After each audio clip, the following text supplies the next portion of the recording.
बिस्मिल्लाहिर्रहमानिर्रहीम। अस्सलाम वालेकुम। तो आज बात होगी बोहर एटॉमिक मॉडल की। Bohr atomic model, Bohr atomic model. तो बोहर एटॉमिक मॉडल जो है ये रदरफोर्ड एटॉमिक मॉडल की कुछ खामियां थी। उस खामियों को दूर करने के लिए बोहर बाबा ने तकरीबन सन 1913 में ये मॉडल पेश किया, जिसमें सारे वो नुकसानात जो थे रदरफोर्ड एटॉमिक मॉडल के वो दूर हो गए। तो इस जो एटॉमिक मॉडल में तकरीबन 4 पोस्टुलेट पर ये मुश्तमिल है और इसके जो बुनियादी पॉइंट्स है वो जो है मैं अब यहाँ पे डिस्कस होने लगा हूँ। तो सबसे पहले बोहर ने ये तासुर उसका गलत साबित कर दिया रदरफोर्ड बाबा का कि ये जो एटम होता है, एटम तो जो एटम होता है ना, एटम के इर्द गिर्द जो दायरे होते हैं या वो जो शेल्स होते हैं उसमें इलेक्ट्रॉन घूमता है। तो बोहर बाबा ने कहा था, रदरफोर्ड ने कहा था कि ये इलेक्ट्रॉन जब यहाँ से गुजरते हैं तो ये कंटिन्यूसली एनर्जी लूज़ करते हैं। तो अगर ये कंटिन्यूसली एनर्जी लूज़ करते तो एक वक्त ऐसा आता कि ये इलेक्ट्रॉन जो है ये आखिर में यहाँ पे न्यूक्लियस में गिर जाता। तो ये तो पॉसिबल नहीं है। इस तरह अगर होता तो सारा यूनिवर्स जो है कोलैप्स हो जाता। तो मतलब ये तासुर भी गलत था। दूसरी ये खामी थी रदरफोर्ड एटॉमिक मॉडल में कि उसने इस न्यूक्लियस को और बैरूनी शेल के इलेक्ट्रॉन को तशबीह दी थी। किस चीज़ से तशबीह दी थी? जो है सोलर सिस्टम से। जिस तरह के सोलर सिस्टम में सन जो होता है ना, सन के इर्द गिर्द मुख्तलिफ सियारे गर्दिश करते। तो जितने भी सियारे, मिसाल के तौर पर अर्थ है, तो अगर ये सन के इर्द गिर्द गर्दिश करता है तो वो तो गर्दिश करता है उसकी ग्रेविटेशनल फोर्स की वजह से। तो ये जो ग्रेविटेशनल फोर्स है वो इस अर्थ को प्रोवाइड करता है सेंट्रीपिटल फोर्स, जिसका फार्मूला है Fc = GmEm/r²। तो ये जो है ये फोर्स टोटली डिपेंड करता है masses of earth and mass of sun. तो ये जो फोर्स था ये बिल्कुल किस चीज़ पे भी डिपेंड करता है? मासेस पे डिपेंड करता है। और यहाँ पे जो फोर्स है एटम में, तो ये डिपेंड करता है किस चीज़ पे? चार्ज पे। तो यहाँ पे चूँकि इलेक्ट्रॉन पे नेगेटिव चार्ज होता है, सबको पता है, और जो अंदर प्रोटॉन मौजूद होते हैं उस पर पॉजिटिव चार्ज होता है। तो नेगेटिव और पॉजिटिव चार्ज के अट्रैक्शन की वजह से यहाँ पे एक फोर्स बनता है, इसको कहते हैं coulombic force of attraction, Fc। तो वो बराबर होता है 1/ε0 Q1 Q2/r²। तो यहाँ पे जो Q1 और Q2 है तो ये जाहिर करता है किस चीज़ को? ये जाहिर करता है चार्जेस। मतलब ये फोर्स इतना ज़्यादा होगा जब इस पे चार्जेस ज़्यादा होंगे। मिसाल के तौर पर अगर यहाँ पे पॉजिटिव चार्ज ज़्यादा है और यहाँ पे नेगेटिव चार्ज ज़्यादा हो तो इसके दरमियान फोर्स भी ज़्यादा होगा। इसको कहते हैं कोलम्बिक फोर्स ऑफ अट्रैक्शन, जो टोटली क्या करता है? चार्ज पे डिपेंड करता है और उसके साथ डायरेक्ट प्रोपोर्शनल है, और ये इनवर्स प्रोपोर्शनल है डिस्टेंस के साथ। मिसाल के तौर पर अगर दूसरे शेड का इलेक्ट्रॉन है तो उस पर ये कोलम्बिक फोर्स कम लगेगा। क्यों? क्योंकि ये इसका फासले के साथ इनवर्स रिलेशन है। तो एक ये भी खामी थी। दूसरी खामी ये थी, तीसरी खामी ये थी, उसने क्या किया था, रदरफोर्ड बाबा ने उससे कहा था कि ये जो अगर मिसाल के तौर पर अगर उसकी ये बात सही मान ली जाए कि कंटिन्यूसली इलेक्ट्रॉन एनर्जी लूज़ करता है, जब इर्द गिर्द घूमता है न्यूक्लियस के तो एनर्जी लूज़ करता है। तो यहाँ पर होना तो ये चाहिए था कि हमें कंटिन्यूस स्पेक्ट्रम मिलता। मिसाल के तौर पर इससे आने वाली जो लाइट है या इससे आने वाली जो रेडिएशन है, अगर हम इसको हम प्रिज्म से पास करते हो तो यहाँ पे हमारे पास जो स्पेक्ट्रम बनता है वो स्पेक्ट्रम हमारे पास होना तो ये चाहिए था कि वो कंटिन्यूस स्पेक्ट्रम बनता। कंटिन्यूस स्पेक्ट्रम जिसमें सारे कलर मिक्स होते हैं, जिसकी कोई बाउंड्री नहीं होती। लेकिन जब यहाँ में हकीकत में क्या बनता है, यहाँ पे हमारे पास बनता है लाइन स्पेक्ट्रम, जिसमें डार्क लाइंस होती है, और इससे ये जाहिर होता है कि इलेक्ट्रॉन ने जंप किया है कहाँ से? एक शेल से दूसरे शेल तक, या एक एनर्जी लेवल से दूसरे एनर्जी लेवल। तो असल में बोहर बाबा ने क्या किया? बोहर बाबा ने इस खामियों को दूर करने के लिए एक नया एटॉमिक मॉडल बनाया जिसको नाम दिया बोहर एटॉमिक मॉडल, जो कि 1913 में उसने बनाया। तो पहली बात तो उसने ये की कि इलेक्ट्रॉन जो होते हैं, electrons revolve around the nucleus, around the nucleus, around the nucleus in specific energy level, in specific paths, paths means रास्ते. Paths called energy level or shells. Called energy level or shells.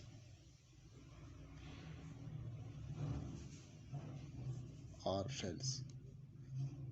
तो electron जो होते हैं ना, electron यहाँ पे एक fix energy level में घूमते हैं और यहाँ पे घूमने के दौरान ना तो वो एनर्जी खारिज करते हैं और ना वो जज़ब करते हैं. मतलब ये मुसलसल घूमते रहते हैं और हर एनर्जी लेवल का एनर्जी लेवल जो है वो फिक्स होता है. मिसाल के तौर पर यहाँ पे शेल नंबर 1 है, तो जो शेल नंबर 1 है इसकी एनर्जी यहाँ पे होगी E1 और यहाँ पे जो शेल नंबर 2 है इसकी एनर्जी क्या होगी E2. मिसाल के तौर पर यहाँ पे मैं n के साथ 1 लगा देता हूँ ताकि यहाँ पे जाहिर हो जाए कि शेल नंबर 1 शेल नंबर 2.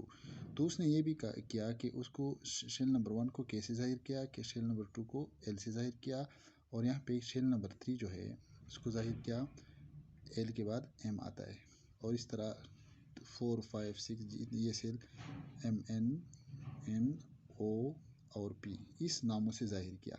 और या आप इसको आम अल्फाज में n इज इक्वल टू 4 भी कह सकते हैं, n इज इक्वल टू 3 भी कह सकते हैं, n इज इक्वल टू 4 और n इज इक्वल टू 5 6 7 और इस तरह आप कह सकते हैं.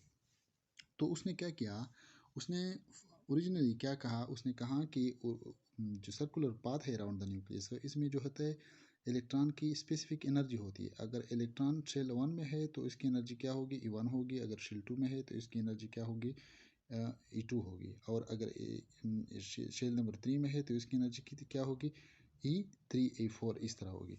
तो उसने ये स्पेसिफिक एनर्जी का कॉन्सेप्ट पेश किया और उसके मुताबिक उसने ये भी कहा कि energy of electron is directly proportional to the distance from the shell.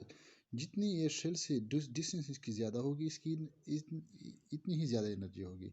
मिसाल के तौर पर अगर एक इलेक्ट्रॉन यहाँ से 5वें या 6ठे शेल में होता है तो उसकी एनर्जी ज़्यादा होती है एक शेल से या दूसरे शेल वाले इलेक्ट्रॉन से. तो उसने ये भी वाजह किया अपने मॉडल में. तो ये होता बोहर बाबा के एटॉमिक मॉडल का पहला पोस्टुलेट. वो जो दूसरा पोस्टुलेट का बोहर एटॉमिक मॉडल का वो यही है कि इलेक्ट्रॉन जब घूमता है around the nucleus, electrons revolve around the nucleus के इर्द गिर्द घूमता है without losing or gaining energy, without losing or gaining energy or gaining energy. तो इलेक्ट्रॉन जो है ये न्यूक्लियस के इर्द गिर्द घूमता है लेकिन वो एनर्जी को लूज और गेन नहीं करता. मतलब घूमता रहता है, यहाँ पे कोई एनर्जी लॉस या एनर्जी गेन नहीं होता. ये घूमता रहता है क़यामत तक, ये घूमता रहेगा और इसकी कोई एनर्जी लॉस या एनर्जी गेन नहीं होगी. एनर्जी कब गेन करेगा? दो सूरतों में. या लूज़ कब करेगा? इस सूरत में. तो पहले सूरत में अगर इलेक्ट्रॉन क्या करेगा, इलेक्ट्रॉन एनर्जी एब्जॉर्ब करता है. कब? Electrons absorbs energy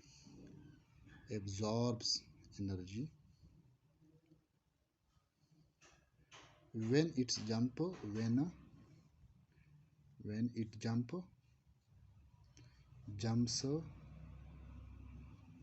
from lower energy level to high energy level.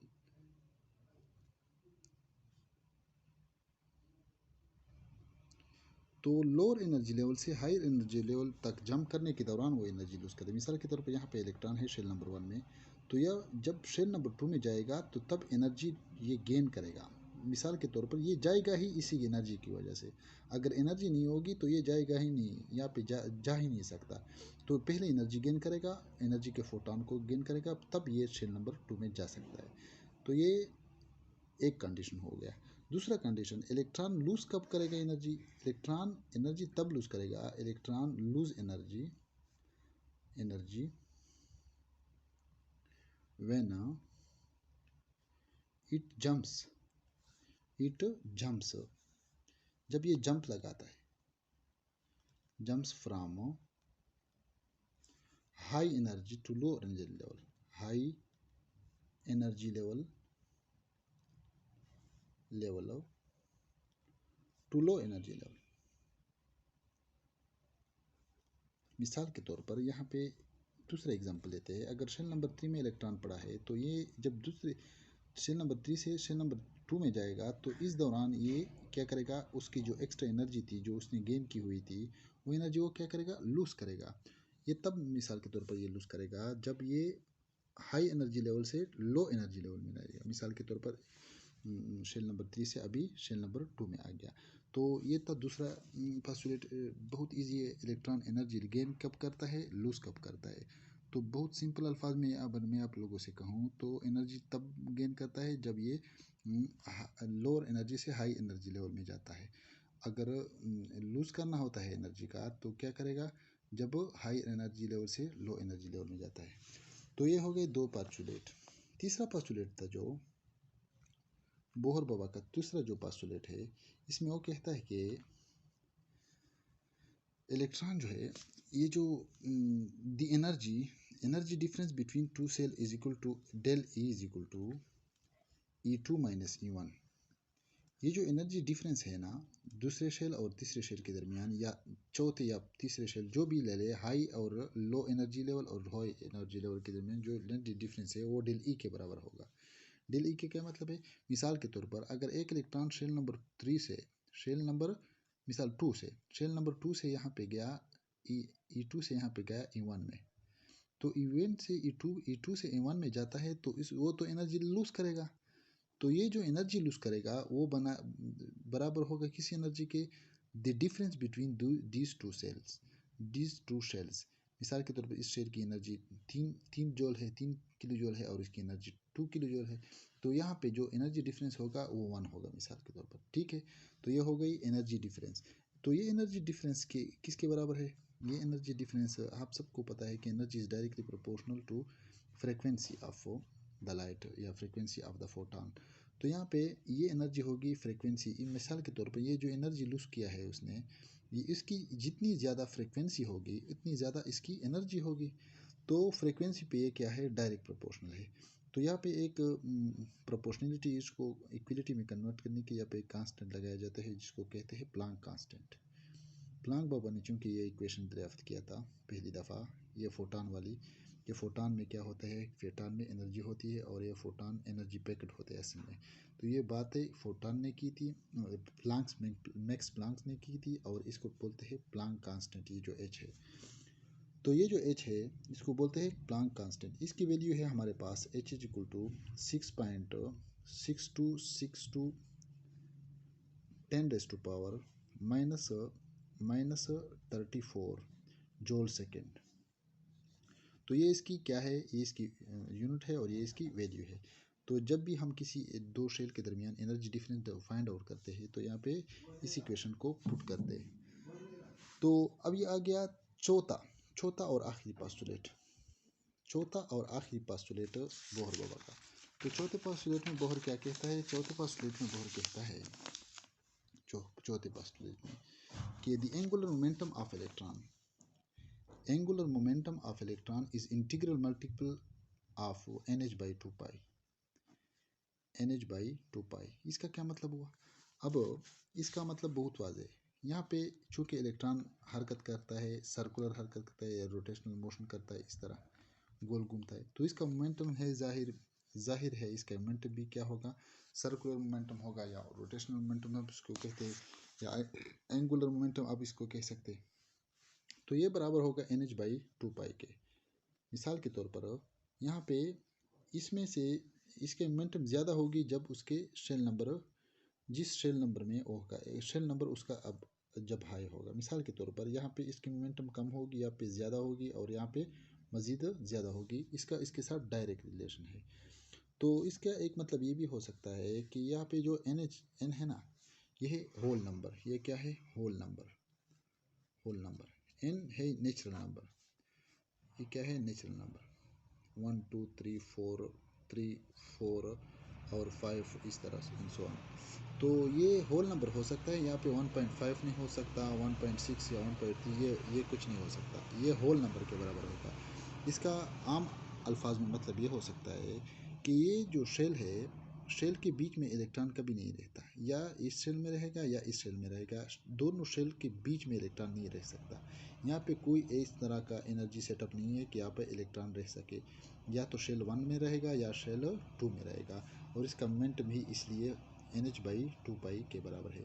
तो ये हो गए बोहर बाबा के 4 postulate of atomic model. Bohr बाबा के पास एटॉमिक मॉडल के 4 पोस्टुलेट जो मैंने आप लोगों को बताए, इसकी आम समरी ये है कि बोहर बाबा ने फर्स्ट ऑफ ऑल शेल को डिस्क्राइब किया कि शेल क्या है। दूसरी बात उसने ये कही कि इलेक्ट्रॉन कब एनर्जी गेन करता है, कब लूज़ करता है। तीसरी बात उसने ये कही कि दो एनर्जी लेवल के दरमियान जो एनर्जी डिफरेंस है वो NH/2 वो जो है HF के बराबर है, HF के बराबर है। और तीसरी चौथी और आखिरी बात उसने ये कही कि ये जो एंगुलर मोमेंट ऑफ इलेक्ट्रॉन है वो बराबर है इंटीग्रल मल्टीपल ऑफ NH/2 के।